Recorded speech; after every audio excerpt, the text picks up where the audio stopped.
very hot, huh? Yes. Very hot. Yeah. Oh, Jason. No hujan. No hujan, huh, Yes. Jason? How are you, Jason? Yes, fine.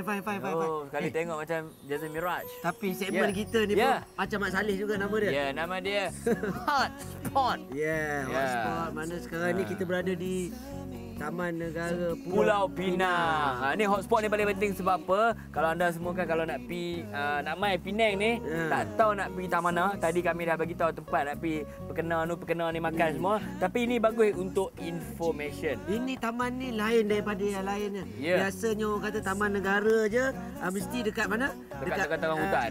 Orang kata hutan lah, dekat Pahang tu. Tapi sebenarnya kat Pulau Pinang pun rupanya ada terselit taman negara. Kita pun tak tahu kan? Kejap lagi kita pergi. Tapi kita tak boleh basah aje. Nanti orang ingat kita ni pendatang tanpa izin. Jadi kita kena minta permit dulu. Masya Allah, ada permit? Ada. Alamak. Ini nak pastikan kita selamat. Asing je dia pakai permit. Bukan. Jadi kita kena ambil permit dulu. Ayo kita. Itu syarat-syarat dia. Jom. Jom. Istimewa seindah mentari terbit di horizon, sinarmu mewarna awangan hidup.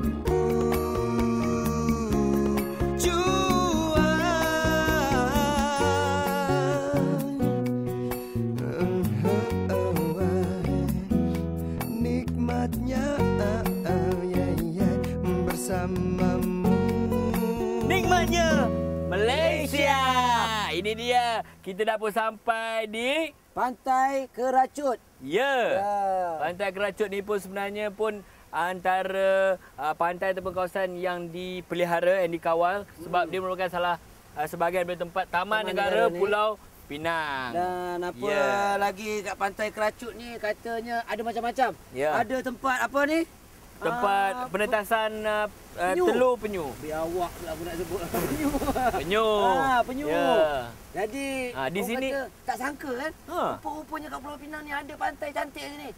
Boleh mandi pun boleh kat sini. Selalu orang ingat Rantau Abang, Pulau Penyu dekat Sabah semua tu. Tak, yang ada tu pula sampai keluar negara tu apalah. Betul-betul. Kat Malaysia dah ada tempat ni juga.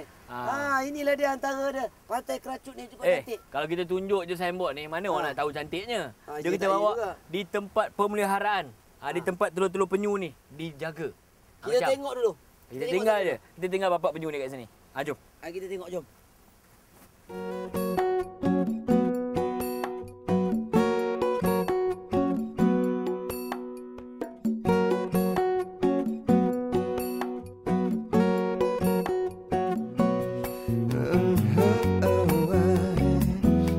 Nikmatnya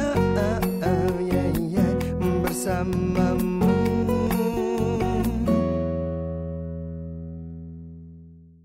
Kami masih lagi di Pantai Keracut. Inilah tasik yang kita bercerita ni, Bel kan? Bukan ni padan jarak, padan terkukur. Bukan. Nampak aja ni. Tapi istimewa dia ada 19 saja kat dalam dunia ni, Edit. Ini salah satunya. Matematik? Bukan. Meromictic. Meromictic. Tasik ini akan terjadi pada musim barat daya. Apabila air daripada laut masuk, dia bercampur pula dengan air sungai tu. Kami pun sebenarnya baru saja tahu tasik ni. Dan bila diceritakan oleh ranger di sini, barulah kita orang macam teruja dengan cara ataupun fenomena alam macam mana terbentuknya tasik Meromictic ni. Ini macam empangan yang secara semula jadi. Tak payah kau nak tutup dam, buka dam, tak payah. Tak payah, dia memang semula jadi akan jadi. Okey, itulah dia. Dah puas dah pergi ke sana ke sini bersama kami. Cukuplah untuk segmen hotspot kita. Nanti kita bawa dia orang pergi berjalan tempat lain lagi. Aku rasa tempat ni hotspot. Aku rasa untuk ni saja pun dah cukup dah kan. Yang paling hot. Memang cukup hot lah. Penyu boleh tengok.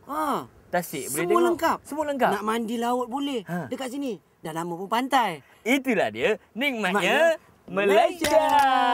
Kita sana pula lah. Bingo.